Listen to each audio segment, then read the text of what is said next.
Boker Tov Lekoulam, bonjour à toutes et à tous, infiniment heureux de partager avec vous aujourd'hui le Chitat du jour. Aujourd'hui nous sommes le Yom Shelishi, le 3e jour de la semaine, Parashat Vayikra, le Chafret Adar, le 28 du mois d'Adar, et Tafshin Pei Gimel, Shnatakel, l'année du rassemblement.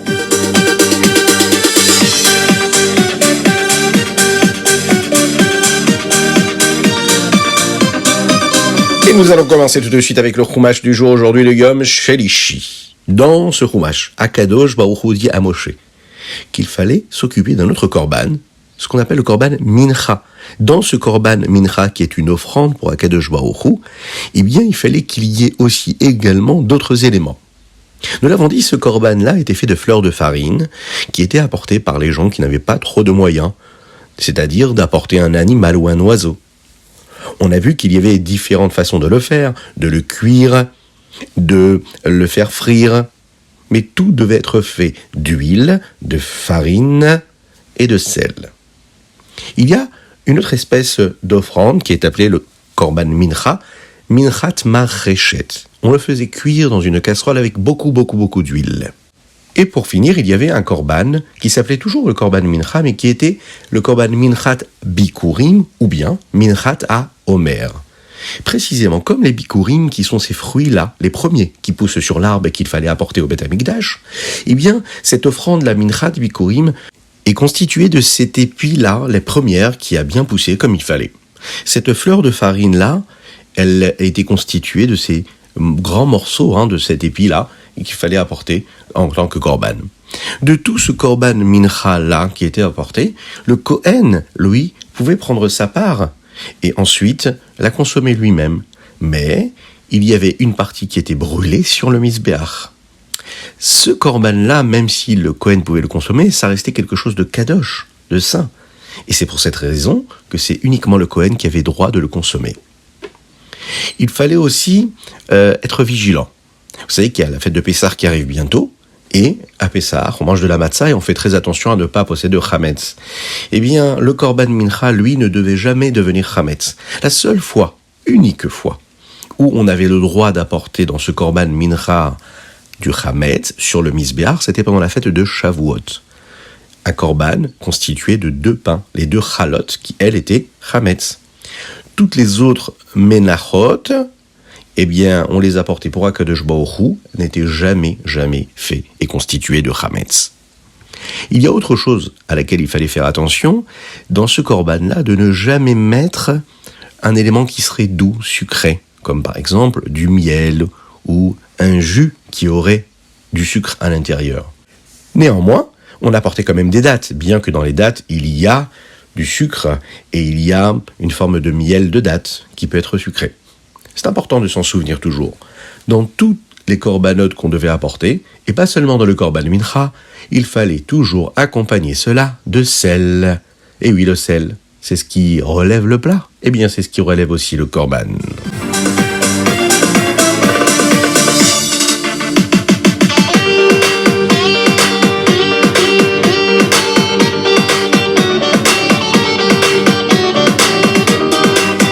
Et nous passons tout de suite au Télim du jour. Aujourd'hui, nous sommes le Chafret du mois de Hadar. Attention, on arrive à la fin du mois de Hadar, il faut en profiter pour danser, chanter, encore être joyeux. Parce que nous passons directement ensuite au mois de Nissan. On sera toujours joyeux, mais une autre joie, différente. Aujourd'hui, dans les Télim, nous allons lire les chapitres Kouf Lamed et jusqu'au Kouf Lamed Tet. Vous savez qu'au moment de la Tefila, à la fin de la première bénédiction qui précède la lecture du Kriyat Shema, nous disons ces mots-là. Qu'Akadosh Baruch Hu renouvelle et crée le monde tous les jours. Et il y a un renouvellement constant et permanent. Il renouvelle sa création, comme il l'a fait au moment de la création du monde, à chaque instant. Ex nihilo, yesh me'ain, du néant à l'existant. C'est extraordinaire. Cela nous montre qu'Akadosh Baruch Hu crée à chaque seconde le monde au présent. Ce n'est pas quelque chose qui a été créé il y a longtemps, et dans laquelle nous vivons tous les jours. Non, pas du tout. Akadosh Baruch Hu renouvelle à chaque instant le monde, la création de ce monde. Ce qui veut bien dire, c'est que nous, dans notre vie de tous les jours, même si on a été triste la minute d'avant, la minute d'après, on peut décider d'être joyeux. Même si les choses ne vont pas comme il faut l'heure d'avant, l'heure d'après, tout peut être recommencé et renouvelé. On peut repartir à zéro à chaque fois, à chaque instant de notre vie. Pourquoi ? Eh bien parce que le monde lui aussi est créé à chaque instant, renouvelé à chaque instant par Dieu. On est à chaque fois une nouvelle créature. Il ne faut jamais se dire et abandonner en se disant « Ah ben, comme ça s'est pas bien passé avant, eh bien, c'est condamné. J'aurais du mal à être quelqu'un d'autre ou à faire les choses différemment. » Non. Chaque instant de notre vie, eh bien, on peut se renouveler comme Dieu renouvelle la création du monde.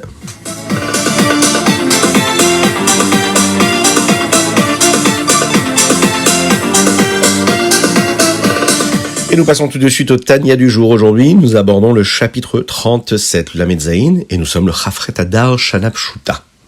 Jusqu'à maintenant, nous avons étudié ensemble l'importance qu'avaient les mitzvot, et en particulier la mitzvah de la tzedaka, puisque c'est une mitzvah qui, elle, équivaut à toutes les autres mitzvot, puisqu'elle amène toute l'énergie de l'homme qui a travaillé pour permettre à cet argent-là dans sa poche et a pu ensuite d'être donné à l'autre, vous imaginez ? Là, le Rabbi Shlomo Zalman va poser une autre question. Mais qu'est-ce qui se passe avec la mitzvah de l'imoud à Torah, d'étudier la Torah ? Vous savez que dans les bénédictions du matin, nous disons Ve Talmud Torah Keneged Kulam, que l'étude de la Torah, c'est le plus important. C'est encore plus important que toutes les autres mitzvot dont nous parlons dans les bénédictions du matin juste avant. Et là, le Admor HaZaken va nous donner 3 valeurs particulières qu'il y a dans l'étude de la Torah. Première chose, quand on étudie la Torah, eh bien on utilise la partie la plus profonde de notre propre personnalité, de notre personne. Comment ? Il faut savoir que l'âme a 3 vêtements, c'est-à-dire 3 moyens d'expression, 3 chemins, 3 outils qui lui permettent de faire ce qu'elle a à faire. C'est-à-dire, elle utilise le corps. On peut par exemple penser, on peut par exemple parler, et on peut aussi agir. Lorsqu'on accomplit une mitzvah, on utilise essentiellement le moyen d'expression qui est l'action. D'accord ?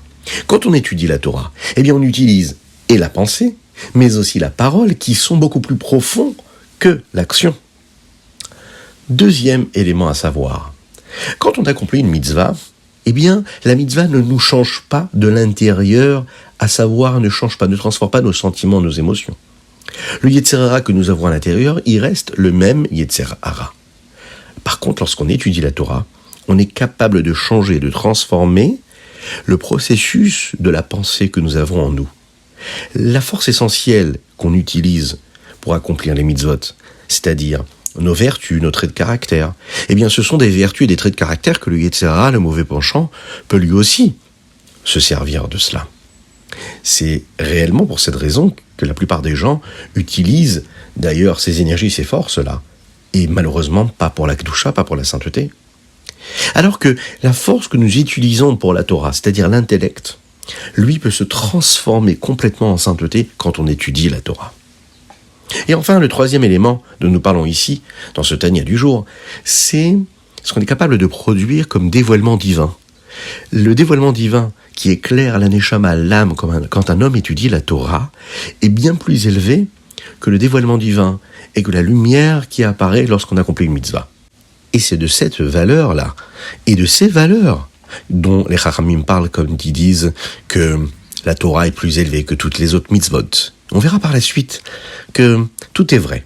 Et les mitzvot sont importants, et l'étude de la Torah c'est important, mais c'est ce qu'on va découvrir dans les prochains jours, Bezrat Hashem.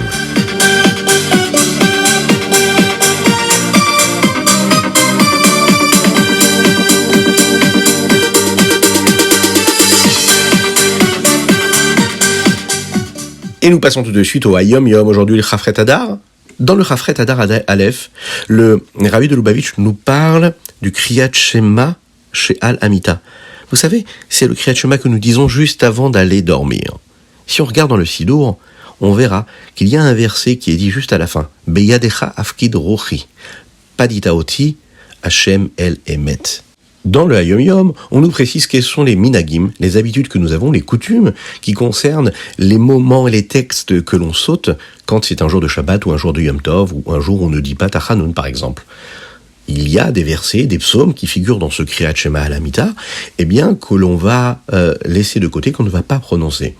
Toutes ces coutumes-là apparaissent dans le Sidour. Quand on lit le schéma, on pourra le voir très très bien. Dans le Chafret Adar Bet, ici, on parle du minag, de la coutume que nous avons de dire le Harachaman au moment du Birkat Hamazon qui est récité un jour de Brit Mila. Et voici donc ce que le Rabbi Yosef Yitzhak a dit une fois lors d'une Brit Mila. Pendant la Brit Mila, il faut dire la phrase Keshem shenichnas la Brit, ken ikalnes le Torah le chupa ol maasim tovim. De la même manière que cet enfant-là vient d'entrer dans l'alliance grâce à la Brit Mila, l'alliance qui le lie à Hakadosh Baruch Hu. Et bien de la même façon, il pourra entrer dans l'alliance de la Torah, sous la choupa et dans les bonnes actions.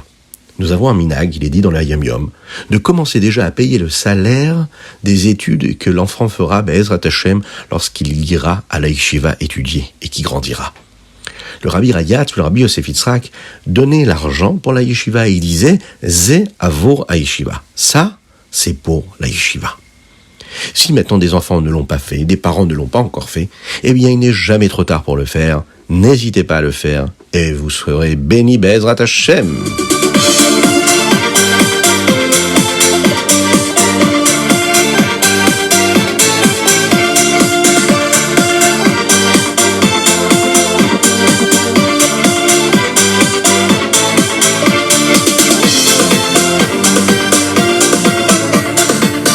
Et voilà, c'était le Tritat du jour. J'espère que vous avez passé un bon moment. N'hésitez pas à le partager avec vos amis. Envoyez-nous vos dédicaces sur ritat.fr, torahaudio.fr. Que Dieu vous bénisse pour cela. Passez une excellente journée.